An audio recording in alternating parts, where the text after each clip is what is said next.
Hello, I'm Wendy Weiger, and this is Word from the Woods. I'm speaking to you from my off-the-grid cabin on the shore of First Roach Pond, deep in the Maine woods, and you might call this the domestic cleaning episode. Not the world's most exciting topic, but a vital one, and a challenging one if you live in the woods in the midst of winter without running water. So question number one, where's my domestic water supply? These are my two stainless steel milking pails, 3 and 4 gallons in size. I carry them to my hand pump, which sits atop my well about 300 feet from my cabin. I fill them by pumping the water by hand, and then carry them back to the cabin.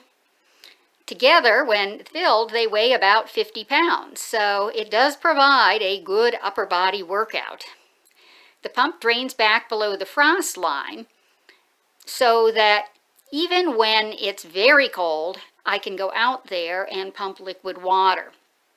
I tested that out this week. I was able to pump water at a temperature of lower than -20 Fahrenheit. This is where the pails live when they're in my cabin.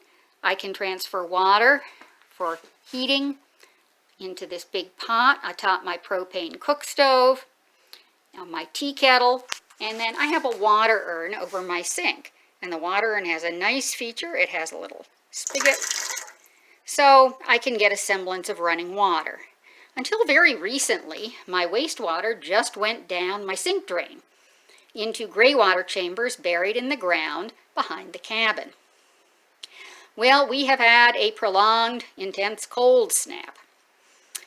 8 recent days dawned at -10 or below Fahrenheit, and 3 of those days dawned between -20 and -30 Fahrenheit.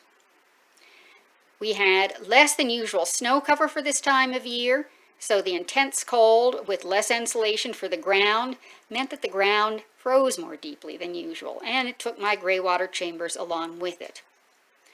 So until the chambers thaw, and it could be several months, I am without my sink drain. So I am using this pot to collect wastewater, which I then carry by hand and dump out in the woods. It is somewhat of a nuisance, I've got to admit, but the working sink drain was a luxury, not a necessity, and this is a workable system, if not exactly the most desirable one. For dishes, this is my trusty dish pan. I'm going to get a second dishpan when I go to town. While I had a working sink drain, I could put the soapy dishes in the dishpan. If I needed to hold them over the sink while I rinsed them, I could do that. Now that I have to collect and carry out my own wastewater, that's not a good option. I'm going to have a second dishpan so that one dishpan will hold the soapy wash water and the second will hold the clean rinse water. And of course, I'll have to take both of those pans and dump them out in the woods when I'm done. Now, let me show you my washing machine. Here it is. It is a canning vat. And this is the agitator for my washing machine. It is a long-handled wooden spoon. So I fill the vat with warm water, put in some soap, put in the dirty clothes, and use my so-called agitator to swirl the clothes around. I also do some scrubbing by hand. Take the clothes out, set them aside, dump the soapy water, fill the vat with clean, fresh rinse water. And when it comes to the rinse water, I can only do a few items at a time before I need to dump it and get more fresh water. So to do a week's worth of laundry, it takes several fills on the rinse water, and I make several trips back and forth to the pump. So it really is quite a bit of exercise.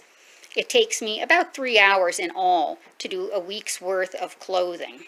When the clothes are all done, washed and rinsed, I hang them on a line that's strung across my cabin. These are my clothespins. The wood stove keeps things nice and toasty and dry in the cabin, so the clothes dry out pretty well. It takes a while because I'm not wringing them as well as they would be wrung in a regular washing machine. But at any rate, it suffices. I get the job done. And I hope this episode has filled you in a little bit on the rigors of everyday life in the backwoods, the way our ancestors lived.